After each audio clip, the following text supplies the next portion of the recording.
There is a growing trend in the United States to recruit and retain corporate CEOs by offering extravagant pay packages.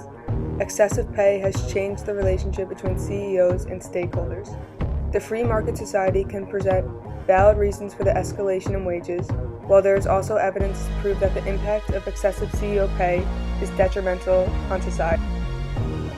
In 2015, the average pay package of a CEO was $22.6 million, with an average gain in total compensation of 9.1% compared to the average U.S. family who made $51,939 with 2.4% economic growth. In the graphs, you can see that in recent years, the share of total U.S. wealth owned by the top 0.1% is almost equal to the share of total wealth owned by the bottom 90%.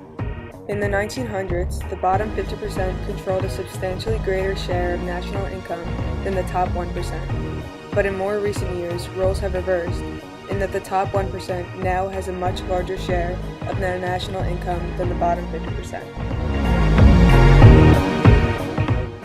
Supporters of high CEO pay argue that CEOs have the greatest responsibility and require the most skill, so they are deserving of their salaries. They also argue that there are only a limited amount of people that can fulfill this role, so they're high in demand. And they also argue that the majority of CEOs' pay is performance-based, so it's made up of annual bonuses, long-term incentive payments, stocks or stock option gains. And they also argue that bonuses and incentive payments are based on the success of the company, so if the company is performing well and the stockholders are making money, then the CEO should be rewarded.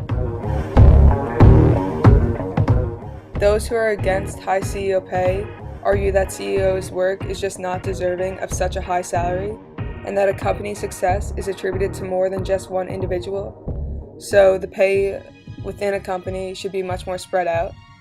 And it is also proven that there's a weak association between salary and job satisfaction, so this suggests that increasing a worker's pay will not necessarily increase their engagement or motivation.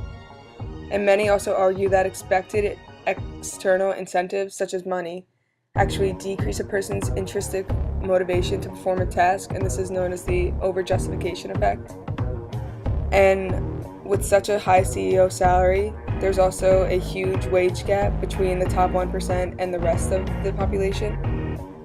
And it is also argued that the board that decides CEO pay is made up of friends and associates, so it's not a fair process, making it corrupt. Some benefits for high CEO pay is that it creates an incentive, it reinforces the benefits of a free market/capitalistic economy. The high salary also is reinvested back into the economy. High wages indicate profitability of a company and thus encourages more investors.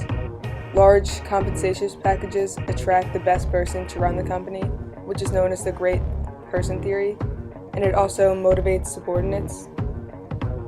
Some costs are that it creates drastic income inequality within the US.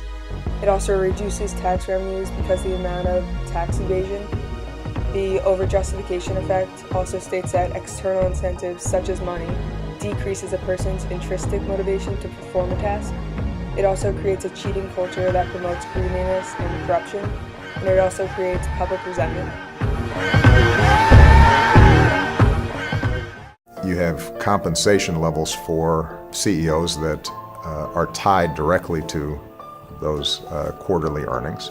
You've got international capital that is demanding short-term profits. And so what happens is that a lot of the distributional questions that used to be handled in the marketplace through decent wages or healthcare or defined benefit pension plans, those things all are eliminated.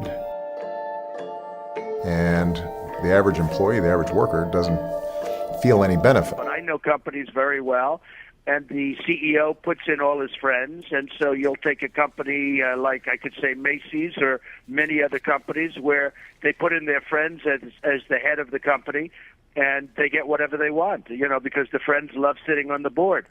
So that's a system that we have, and it's a shame, and it's disgraceful, and sometimes the boards rule, but I would say it's probably less than 10%. and you see these guys making these enormous amounts of money. It's a total and complete joke.